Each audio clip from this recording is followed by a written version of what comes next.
Hey everyone, welcome back. I've always been fascinated by the idea of faith and finance kind of coming together. Yeah. Yeah. How can we use biblical principles Mhm. to sort of guide us toward a richer life? Not just talking about money here, Right, right. but a richer life overall. Absolutely. And we found some really cool sources that dive into this whole concept Yeah. of, building wealth Mhm. and living a more fulfilling life, Yeah. all rooted in like scriptural wisdom. Yeah. You know, it's pretty amazing how much wisdom we can find in those ancient texts. It is. It is. You know what I mean? It's fascinating how, like, for centuries, Yeah. people have turned to the Bible for, like, guidance on all sorts of things, prosperity included. Yeah. And you're right, it's not just about, like, amassing a ton of wealth, Yeah. but it's about a whole different approach, Yeah. a way of, like, aligning your actions with a greater purpose. I love that. Aligning actions with purpose. Mm-hmm.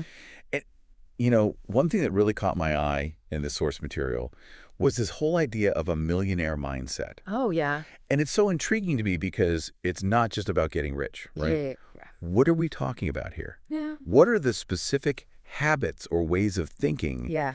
that that the source suggests are part of this mindset? That's a great question.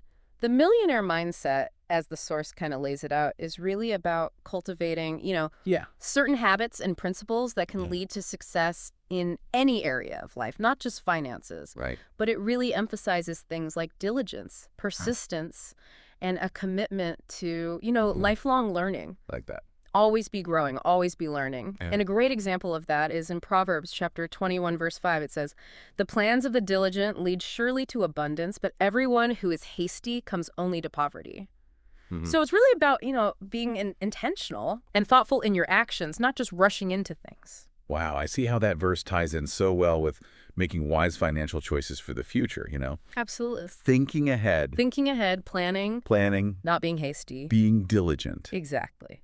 The Force also talks about generosity being a key principle. Does it give any specific guidelines on like how much to give or where to give? And how does that tie back to building wealth? Yeah, it's interesting because the source really emphasizes that true generosity comes from the heart.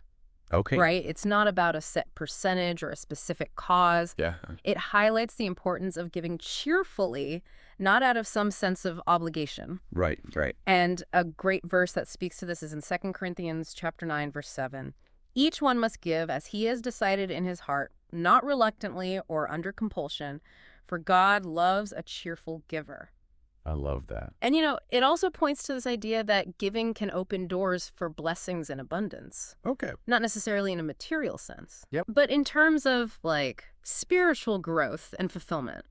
That's a really interesting perspective. It, Yeah. it seems like this concept of true wealth, which the source really emphasizes, Yeah. goes way beyond just money, right? For sure. So what exactly does the source say about how it's different from just having a lot of money? You're absolutely right. The source defines true wealth as this state of abundance Oh. in all areas of life. Gotcha. Your relationships, your spiritual growth, Hmm. your purpose. And yeah, of course, Yeah. financial well-being is part of it. It's all connected. It is. But it argues that money is simply a tool, and how we use that tool determines our true wealth. Right. Matthew chapter 6, verse 24 says, "No one can serve two masters, for either he will hate the one and love the other, or he will be devoted to the one and despise the other. You cannot serve God and money." That's powerful.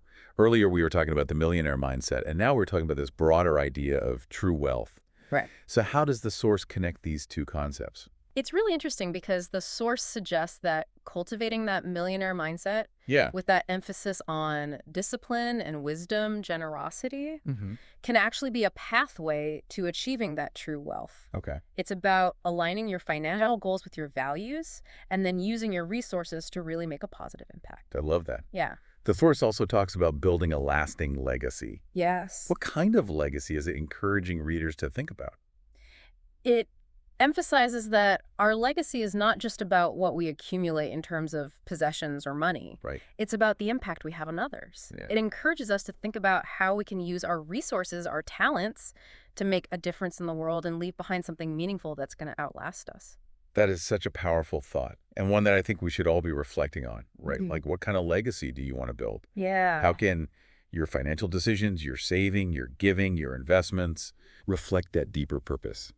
We encourage you to explore the scriptures that we mentioned today. Proverbs chapter 21, verse 5, 2 Corinthians chapter 9, verse 7, and Matthew chapter 6, verse 24. Such good ones. To continue this reflection. And you know what?